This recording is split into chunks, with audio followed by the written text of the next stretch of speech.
मेरे प्यारे देशवासियों, नमस्कार। 74वें स्वतंत्रता दिवस की पूर्व संध्या पर देश विदेश में रह रहे भारत के सभी लोगों को बहुत बहुत बधाई और ढेर सारी शुभकामनाएं। 15 अगस्त को हम सब तिरंगे को लहराते हुए स्वाधीनता दिवस समारोह में भाग लेकर और देशभक्ति से भरे गीत सुनकर उत्साह से भर जाते हैं। हमारे युवाओं के लिए यह स्वाधीनता के गौरव को महसूस करने का दिन है। इस अवसर पर हम अपने स्वाधीनता सेनानियों के बलिदान को कृतज्ञता के साथ याद करते हैं। उनके बलिदान के बल पर ही हम सब आज एक स्वाधीन देश के निवासी हैं। हमारे स्वाधीनता संग्राम के आदर्शों की नींव पर ही आधुनिक भारत का निर्माण हो रहा है। हमारे दूरदर्शी राष्ट्र नायकों ने अपने विविध विचारों को राष्ट्रीयता के एक सूत्र में पिरोया था। उनकी साझा प्रतिबद्धता थी देश को दमनकारी विदेशी शासन से मुक्त कराना और भारत माता की संतानों के भविष्य को सुरक्षित करना। उन्होंने अपने कार्यकलापों से आधुनिक राष्ट्र के रूप में भारत की पहचान को मूर्त रूप प्रदान किया। हम सौभाग्यशाली हैं कि महात्मा गांधी हमारे स्वाधीनता आंदोलन के मार्गदर्शक रहे। उनके व्यक्तित्व में एक संत और राजनेता का जो समन्वय दिखाई देता है वह भारत की मिट्टी में ही संभव था। सामाजिक संघर्ष, आर्थिक समस्याओं और जलवायु परिवर्तन से परेशान आज की दुनिया गांधी जी की शिक्षाओं में समाधान पाती है। समानता और न्याय के लिए उनकी प्रतिबद्धता हमारे गणतंत्र का मूल मंत्र है। गांधी जी के बारे में युवा पीढ़ी की जिज्ञासा और उत्साह को देखकर मुझे अत्यंत खुशी होती है। प्यारे देशवासियों, इस वर्ष स्वतंत्रता दिवस के उत्सवों में हमेशा की तरह धूमधाम नहीं होगी। इसका कारण स्पष्ट है। पूरी दुनिया एक ऐसे घातक वायरस से जूझ रही है जिसने जनजीवन को भारी क्षति पहुंचाई है और हर प्रकार की गतिविधियों में बाधा उत्पन्न की है। इस वैश्विक महामारी के कारण हम सबका जीवन पूरी तरह से बदल गया है। यह बहुत आश्वस्त करने वाली बात है कि इस चुनौती का सामना करने के लिए केंद्र सरकार ने पूर्व अनुमान करते हुए समय रहते प्रभावी कदम उठा लिए थे। इन असाधारण प्रयासों के बल पर घनी आबादी और विविध परिस्थितियों वाले हमारे विशाल देश में इस चुनौती का सामना किया जा रहा है। राज्य सरकारों ने स्थानीय परिस्थितियों के अनुसार कार्रवाई की। जनता ने पूरा सहयोग दिया। इन प्रयासों से हमने वैश्विक महामारी की विकरालता पर नियंत्रण रखने और बहुत बड़ी संख्या में लोगों के जीवन की रक्षा करने में सफलता प्राप्त की है। यह पूरे विश्व के सामने एक अनुकरणीय उदाहरण है। राष्ट्र उन सभी डॉक्टरों, नर्सों तथा अन्य स्वास्थ्य कर्मियों का ऋणी है जो कोरोना वायरस के खिलाफ इस लड़ाई में अग्रिम पंक्ति के योद्धा रहे हैं। दुर्भाग्यवश उनमें से अनेक योद्धाओं ने इस महामारी का मुकाबला करते हुए अपने जीवन का बलिदान दिया है। ये हमारे राष्ट्र के आदर्श सेवा योद्धा हैं। इन कोरोना योद्धाओं की जितनी भी सराहना की जाए वह कम है। ये सभी योद्धा अपने कर्तव्य की सीमाओं से ऊपर उठकर लोगों की जान बचाते हैं और आवश्यक सेवाओं की उपलब्धता सुनिश्चित करते हैं। ऐसे डॉक्टर, स्वास्थ्यकर्मी, आपदा प्रबंधन दलों के सदस्य, पुलिसकर्मी, सफाई कर्मचारी, डिलीवरी स्टाफ, परिवहन, रेल और विमानन कर्मी, विभिन्न सेवा प्रदाता, सरकारी कर्मचारी, समाज सेवी संगठन और उदार नागरिक अपने साहस तथा निस्वार्थ सेवा के प्रेरक उदाहरण प्रस्तुत कर रहे हैं। जब गांव और नगर में कामकाज रुक जाता है और सड़कें सुनसान हो जाती हैं, तब अपने अथक परिश्रम से ये कोरोना योद्धा सुनिश्चित करते हैं कि लोगों को स्वास्थ्य सेवाएं और राहत, पानी और बिजली, परिवहन और संचार सुविधा, दूध और सब्जी, भोजन और किराने का सामान, दवा और अन्य आवश्यक सुविधाओं से वंचित न होना पड़े। ये अपनी जान को भारी जोखिम में डालते हैं ताकि हम सब इस महामारी से सुरक्षित रहें और हमारा जीवन तथा आजीविका दोनों चलती रहे। इसी दौरान पश्चिम बंगाल और उड़ीसा में आए अम्फान चक्रवात ने भारी नुकसान पहुंचाया, जिससे हमारी चुनौतियां और बढ़ गईं। इस आपदा के दौरान जानमाल की क्षति को कम करने में आपदा प्रबंधन दलों, केंद्र और राज्य की एजेंसियों तथा सजग नागरिकों के एकजुट प्रयासों से काफ़ी मदद मिली। पूर्वोत्तर और पूर्वी राज्यों में देशवासियों को बाढ़ के प्रकोप का सामना करना पड़ रहा है। इस तरह की आपदाओं के बीच समाज के सभी वर्गों के लोग एकजुट होकर संकटग्रस्त लोगों की मदद करने के लिए आगे आ रहे हैं। प्यारे देशवासियों, इस महामारी का सबसे कठोर प्रहार गरीबों और रोजाना आजीविका कमाने वालों पर हुआ है। संकट के इस दौर में उनको सहारा देने के लिए वायरस की रोकथाम के प्रयासों के साथ साथ अनेक जन कल्याणकारी कदम उठाए गए हैं। प्रधानमंत्री गरीब कल्याण योजना की शुरुआत करके सरकार ने करोड़ों लोगों को आजीविका दी है, ताकि महामारी के कारण नौकरी गंवाने, एक जगह से दूसरी जगह जाने तथा जीवन के अस्त व्यस्त होने के कष्ट को कम किया जा सके। लोगों की मदद के लिए सरकार अनेक कदम उठा रही है। इन प्रयासों में कारपोरेट सेक्टर, सिविल सोसाइटी और नागरिकों का भरपूर सहयोग मिल रहा है। किसी भी परिवार को भूखा न रहना पड़े, इसके लिए जरूरतमंद लोगों को मुफ्त अनाज दिया जा रहा है। मुफ्त अनाज उपलब्ध कराने के दुनिया के सबसे बड़े इस अभियान को नवंबर 2020 तक बढ़ा दिया गया। इस अभियान से हर महीने लगभग 80 करोड़ लोगों को राशन मिलना सुनिश्चित किया गया है। राशन कार्ड धारक पूरे देश में कहीं भी राशन ले सकें, इसके लिए सभी राज्यों को one nation one ration card योजना के तहत लाया जा रहा है। दुनिया में कहीं पर भी मुसीबत में फंसे हमारे लोगों की मदद करने के लिए प्रतिबद्ध सरकार द्वारा वंदे भारत मिशन के तहत 10 लाख से अधिक भारतीयों को स्वदेश वापस लाया गया है। भारतीय रेल द्वारा इस चुनौतीपूर्ण समय में ट्रेन सेवाएं चलाकर वस्तुओं तथा लोगों के आवागमन को संभव किया गया है।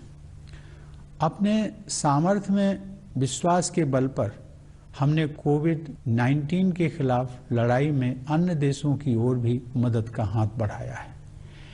अन्य देशों के अनुरोध पर दवाओं की आपूर्ति करके हमने एक बार फिर यह सिद्ध किया है कि भारत संकट की घड़ी में विश्व समुदाय के साथ खड़ा रहता है। क्षेत्रीय और वैश्विक स्तर पर महामारी का सामना करने के लिए प्रभावी रणनीतियों को विकसित करने में हमारी अग्रणी भूमिका रही है। संयुक्त राष्ट्र सुरक्षा परिषद की अस्थायी सदस्यता के लिए हाल ही में संपन्न चुनाव में मिला भारी समर्थन भारत के प्रति व्यापक अंतर्राष्ट्रीय सद्भावना का प्रमाण है। भारत की यह परंपरा रही है कि हम केवल अपने लिए नहीं जीते हैं, बल्कि पूरे विश्व के कल्याण की भावना के साथ कार्य करते हैं। भारत की आत्मनिर्भरता का अर्थ स्वयं सक्षम होना है, दुनिया से अलगाव या दूरी बनाना नहीं। इसका अर्थ यह भी है कि भारत वैश्विक बाजार व्यवस्था में शामिल भी रहेगा और अपनी विशेष पहचान भी कायम रखेगा। प्यारे देशवासियों, आज विश्व समुदाय वसुधैव कुटुंबकम अर्थात समस्त विश्व एक ही परिवार है कि उस मान्यता को स्वीकार कर रहा है जिसका उद्घोष हमारी परंपरा में बहुत पहले ही कर दिया गया था। लेकिन आज जब विश्व समुदाय के समक्ष आई सबसे बड़ी चुनौती से एकजुट होकर संघर्ष करने की आवश्यकता है, तब हमारे पड़ोसी ने अपनी विस्तारवादी गतिविधियों को चालाकी से अंजाम देने का दुस्साहस किया। सीमाओं की रक्षा करते हुए हमारे बहादुर जवानों ने अपने प्राण न्यौछावर कर दिए। भारत माता के वे सपूत राष्ट्र गौरव के लिए ही जिए और उसी के लिए मर मिटे। पूरा देश गलवान घाटी के बलिदानियों को नमन करता है। हर भारतवासी के हृदय में उनके परिवार के सदस्यों के प्रति कृतज्ञता का भाव है। उनके शौर्य ने यह दिखा दिया है कि यद्यपि हमारी आस्था शांति में है, फिर भी यदि कोई अशांति उत्पन्न करने की कोशिश करेगा तो उसे माकूल जवाब दिया जाएगा। हमें अपने सशस्त्र बलों, पुलिस तथा अर्धसैनिक बलों पर गर्व है जो सीमाओं की रक्षा करते हैं और हमारी आंतरिक सुरक्षा सुनिश्चित करते हैं। मेरा मानना है कि कोविड-19 के विरुद्ध लड़ाई में जीवन और आजीविका दोनों की रक्षा पर ध्यान देना आवश्यक है। हमने मौजूदा संकट को सबके हित में, विशेष रूप से किसानों और छोटे उद्यमियों के हित में समुचित सुधार लाकर अर्थव्यवस्था को पुनः गति प्रदान करने के अवसर के रूप में देखा है। कृषि क्षेत्र में ऐतिहासिक सुधार किए गए हैं।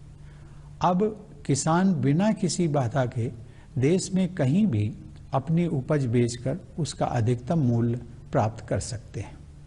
किसानों को नियामक प्रतिबंधों से मुक्त करने के लिए आवश्यक वस्तु अधिनियम में संशोधन किया गया है।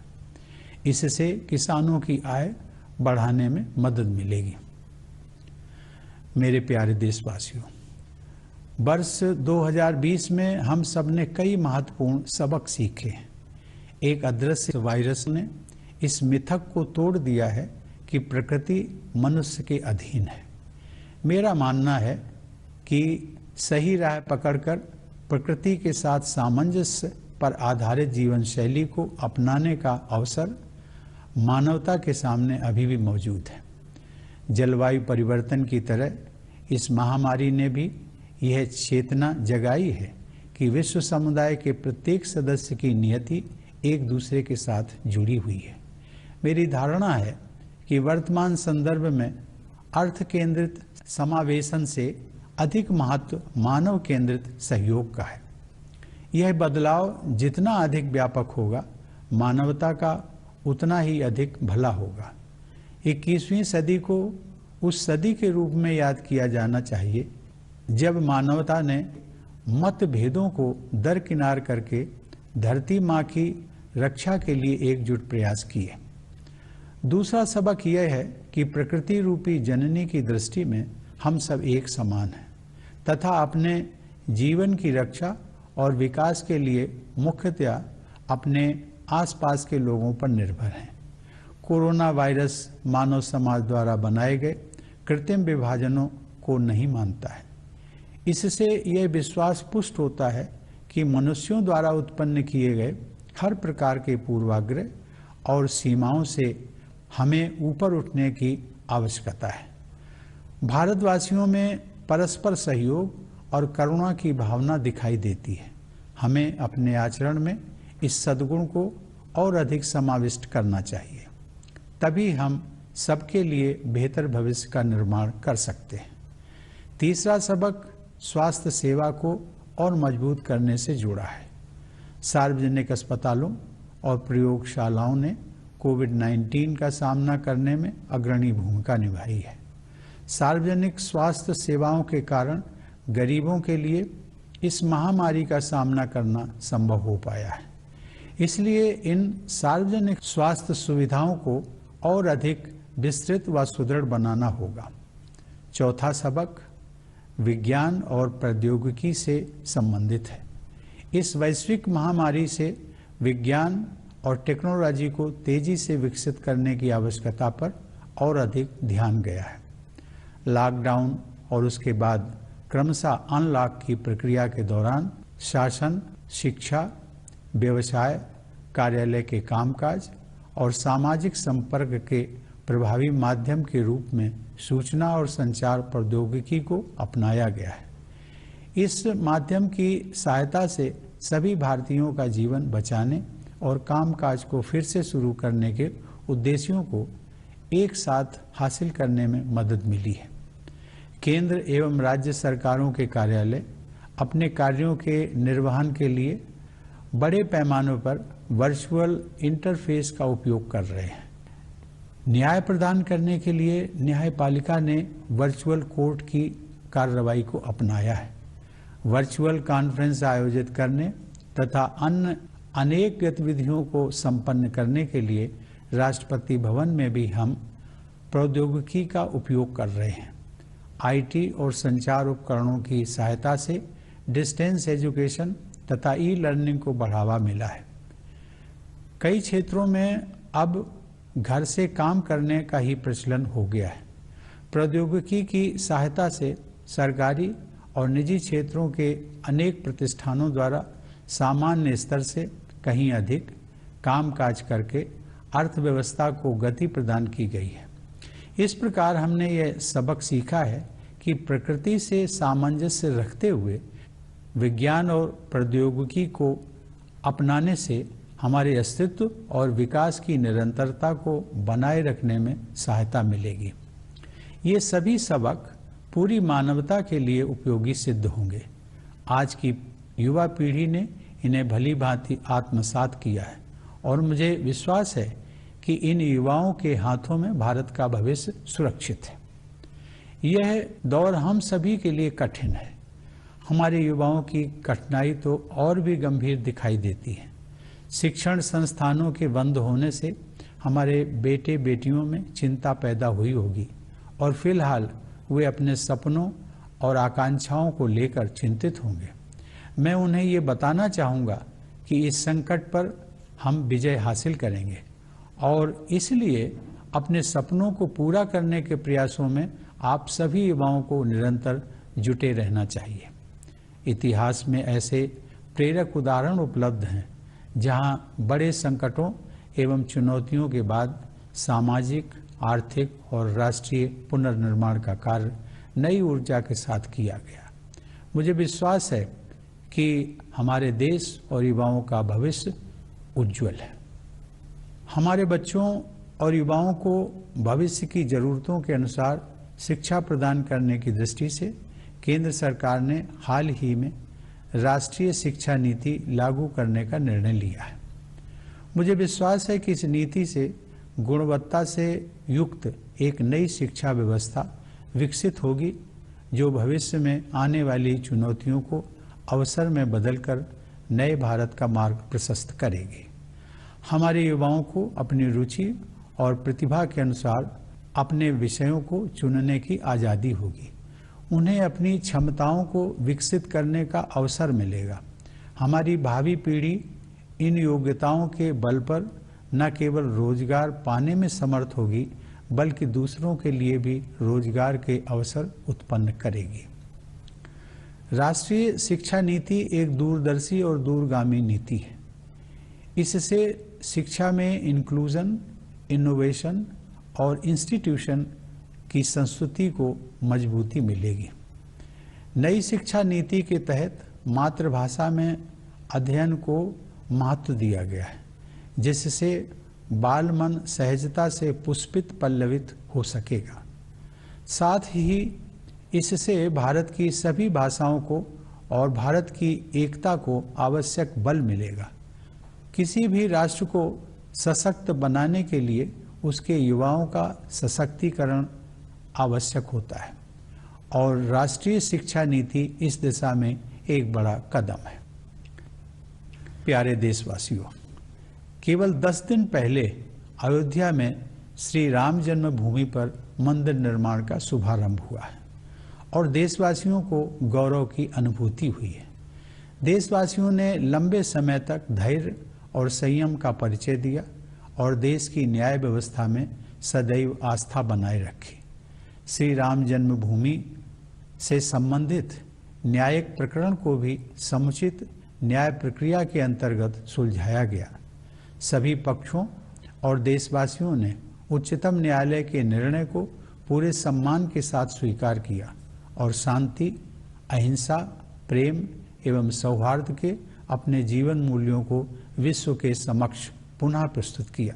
इसके लिए मैं सभी देशवासियों को बधाई देता हूँ। मेरे प्यारे देशवासियों, जब भारत ने स्वाधीनता हासिल की तो कुछ लोगों ने ये आशंका जताई थी कि लोकतंत्र का हमारा प्रयोग सफल नहीं होगा। वे हमारी प्राचीन परंपराओं और बहुआयामी विविधता को हमारी राज्य व्यवस्था के लोकतंत्रीकरण के मार्ग में बाधा समझते थे। लेकिन हमने अपनी परंपराओं और विविधता को सदैव अपनी ताकत समझकर उनका संवर्धन किया है और इसीलिए दुनिया का यह सबसे बड़ा लोकतंत्र इतना जीवंत है। मानवता की भलाई के लिए भारत को अग्रणी भूमिका निभाते रहना है। आप सभी देशवासी इस वैश्विक महामारी का सामना करने में जिस समझदारी और धैर्य का परिचय दे रहे हैं, उसकी सराहना पूरे विश्व में हो रही है। मुझे विश्वास है कि आप सब इसी प्रकार सतर्कता और जिम्मेदारी बनाए रखेंगे। हमारे पास विश्व समुदाय को देने के लिए बहुत कुछ है, विशेषकर बौद्धिक, आध्यात्मिक और विश्व शांति के क्षेत्र में। इसी लोक मंगल की भावना के साथ मैं प्रार्थना करता हूँ कि समस्त विश्व का कल्याण हो। सर्वे भवन्तु सुखिनः, सर्वे सन्तु निरामयाः, सर्वे भद्राणि पश्यन्तु मा कश्चित् दुख भाग भवेत्। अर्थात सभी सुखी रहें, सभी रोग मुक्त रहें, सब लोग अच्छाइयों पर ध्यान दें और किसी को भी दुख न भोगना पड़े। संपूर्ण विश्व के कल्याण का यह संदेश मानवता के लिए भारत का एक अनूठा उपहार है। एक बार फिर आप सबको 74वें स्वाधीनता दिवस की बधाई देते हुए आप सभी के अच्छे स्वास्थ्य एवं सुंदर भविष्य की कामना करता हूँ। धन्यवाद। जय Hind.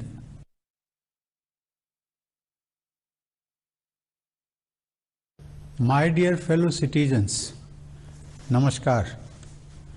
It gives me great pleasure to greet all the people of India living in the country and abroad on the eve of the 74th Independence Day.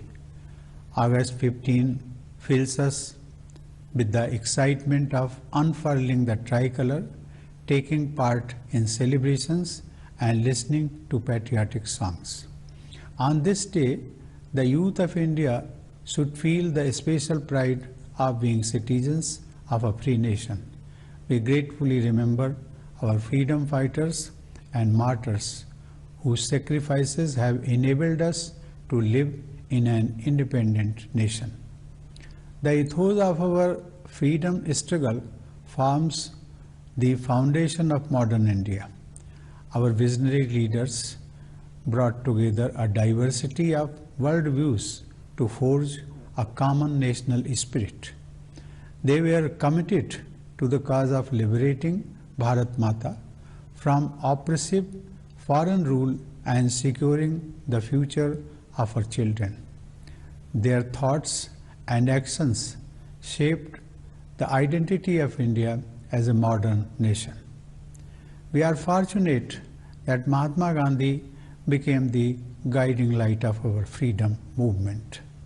As much a saint as a political leader, he was a phenomenon that could have happened only in India.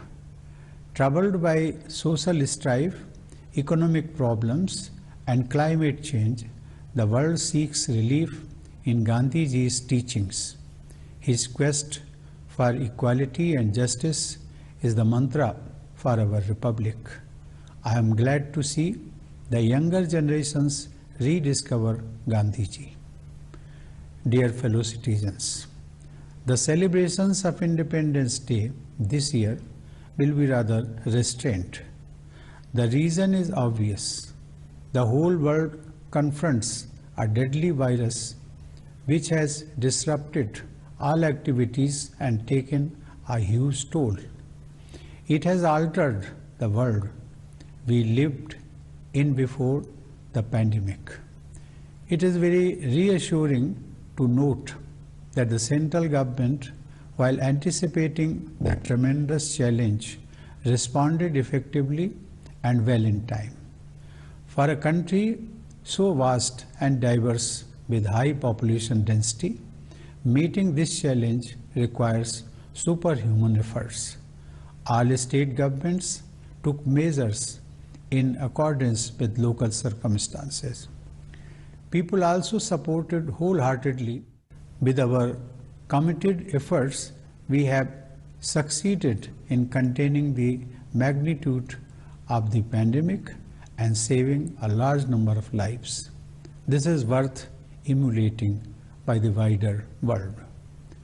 The nation is indebted to doctors, nurses, and other health workers who have been continuously on the forefront of our fight against this virus.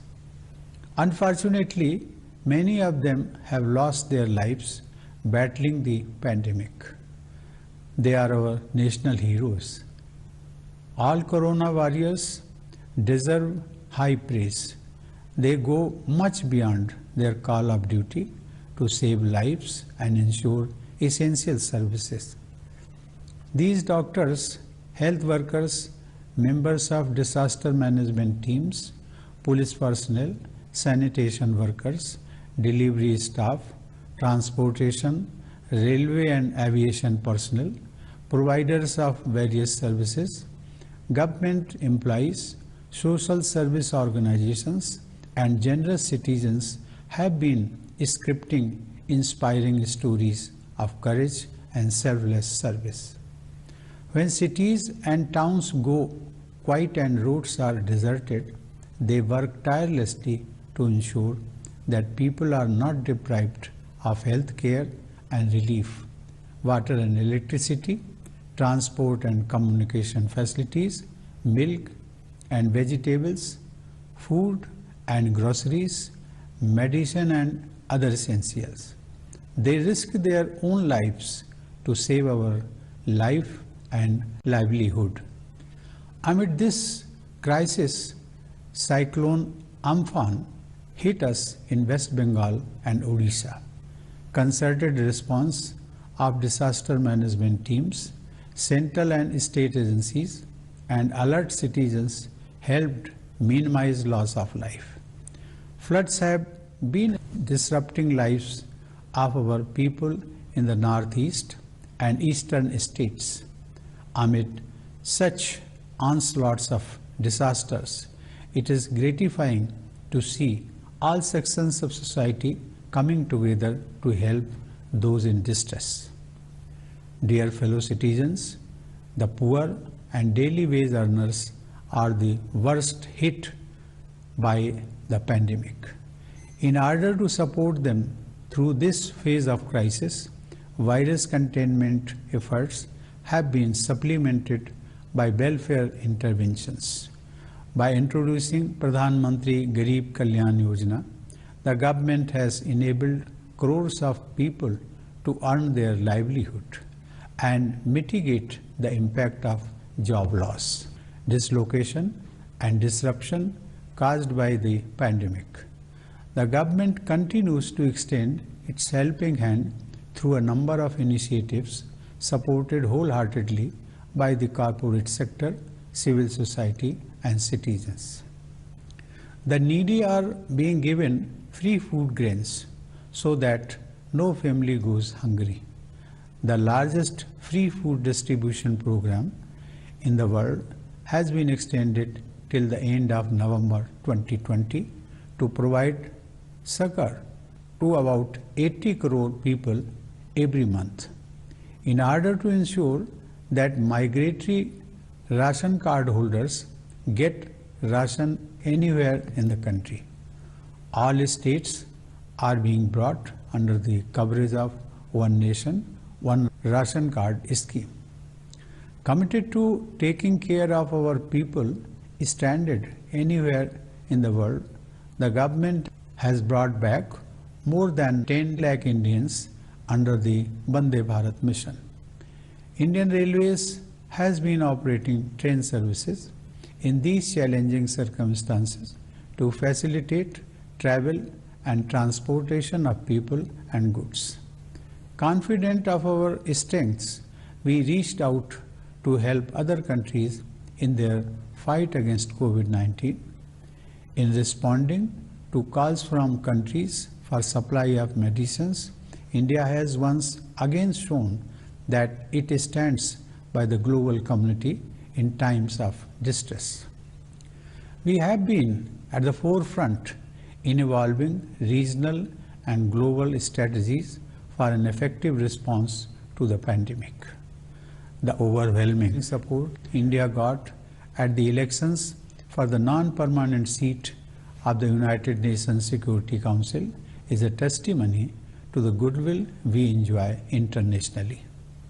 It has been the tradition of India that we do not just live for ourselves, but work for the well-being of the entire world.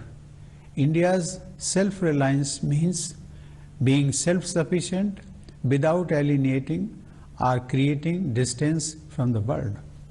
It implies that India will continue to engage with the world economy while maintaining its identity. Dear fellow citizens, the world now realizes what our sages had said long ago. The global community is but one family, Vasudhaiva Kutumbakam. However, even while the world community needs to fight together against the greatest challenge before humanity, some in our neighborhood tried to carry out their misadventure of expansion. Our brave soldiers laid down their lives defending our borders. Those worthy sons of Bharat Mata lived and died for national pride. The entire nation salutes the martyrs of Galwan Valley. Every Indian feels grateful to their family members. Their bravery in combat has demonstrated that while we believe in peace, we are also capable of giving a befitting response to any attempt of aggression. We are proud of the members of our armed forces, paramilitary forces, and police personnel who protect the borders and ensure our internal security. I believe that in the fight against COVID-19, life and livelihood both are essential. We have looked at the current crisis as an opportunity to initiate reforms to revitalize the economy for the benefit of all, especially farmers and small entrepreneurs. Landmark reforms have been introduced in agriculture sector. Now farmers can have barrier-free trade and get the best price for their produce anywhere in the country. The Essential Commodities Act has been amended to remove certain regulatory restrictions on farmers. This will help raise farmers' income. Dear fellow citizens, we have learned some tough lessons in the year 2020. The invisible virus has demolished the illusion that human being is the master of nature. I believe it is still not too late for humanity to correct its course and live in harmony with nature. The pandemic, like climate change, has awakened the global community to our shared destiny. In my view, human-centric collaboration is more important than economy-centric inclusion in the present context. The greater this change, the better it will be for the humanity. The 21st century should be remembered as the century when humanity put aside differences and collaborated to save the planet. The second lesson is that we are all equal before Mother Nature, and we primarily depend on our fellow residents for survival and growth. Coronavirus does not recognize any artificial divisions created by human society. This reinforces the belief that we need to rise above all man-made differences, prejudices, and barriers. Compassion and mutual help have been adopted as basic values by the people in India. We need to further strengthen this virtue in our conduct. Only then can we create a better future for all of us. The third lesson is about augmenting health infrastructure. Public hospitals and laboratories have been leading the fight against COVID-19. Public health services have helped the poor cope with the pandemic. In view of this, public health infrastructure needs to be expanded and strengthened. The fourth lesson relates to science and technology. The pandemic has highlighted the need to accelerate developments in science and technology.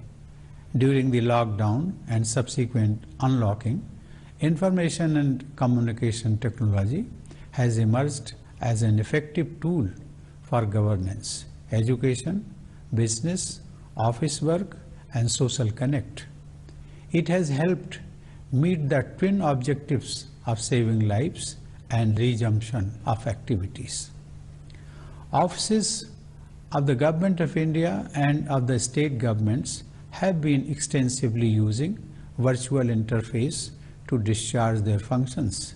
The judiciary has been conducting virtual court proceedings to deliver justice. In Rashtrapati Bhavan also, we have used technology to conduct virtual conferences and carry out many activities. IT and communication tools have promoted e-learning and distance education. Work from home has become the norm in many sectors. Technology has enabled certain establishments in government and private sectors to work overtime to keep the wheels of the economy running. Thus, we have learnt the lesson that adoption of science and technology in harmony with nature will help sustain our survival and growth. These lessons will prove useful to humanity. The younger generation has learnt the lessons well, and I believe that the future of India is safe in their hands. These are difficult times for all of us, more so for our youth. The closure of our educational institutions would have caused anxiety among our girls and boys, casting a shadow over their dreams and aspirations for the time being. However, I would like them to remember that these difficult times won't last, and they should not give up working for their dreams.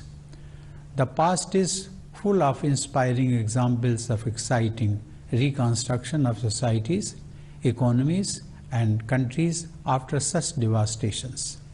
I am sure that our country and youth have a bright future.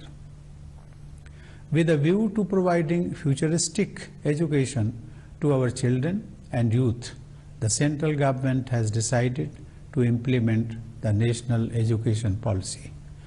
I am confident that with the implementation of this policy, a new quality education system will be developed, and this will transform the future challenges into opportunities, paving the way for a new India. Our youth will be able to freely choose their subjects according to their interests and talents. They would have an opportunity to realize their potential. Our future generations will not only be able to get employment on the strength of such abilities, but will also create employment opportunities for others.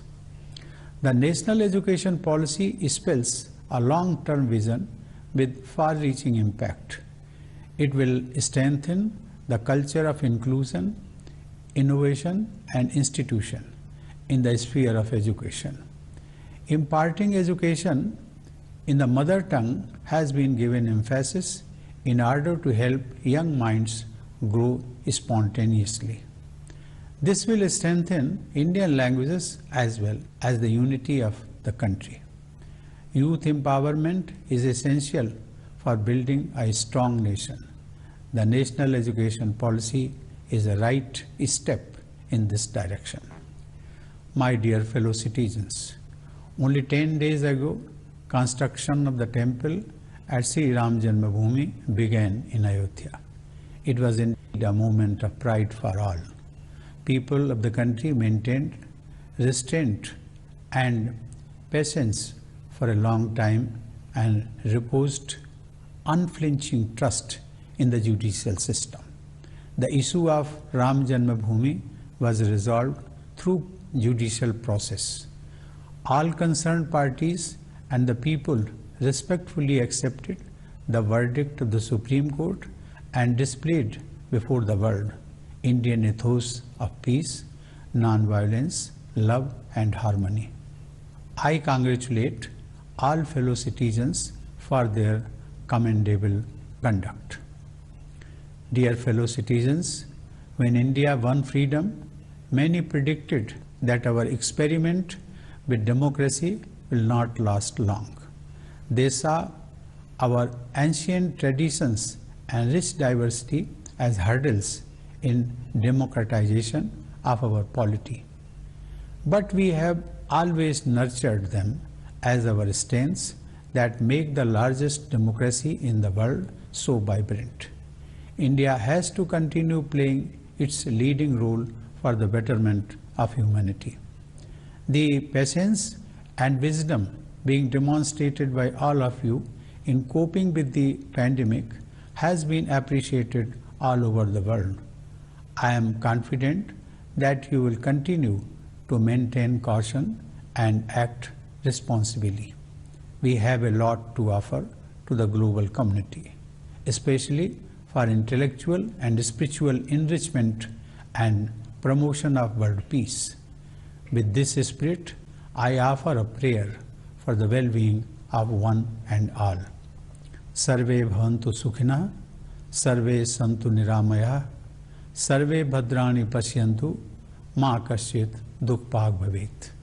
It means, may all be happy, may all be free from illness, may all see what is auspicious, may no one come to grief.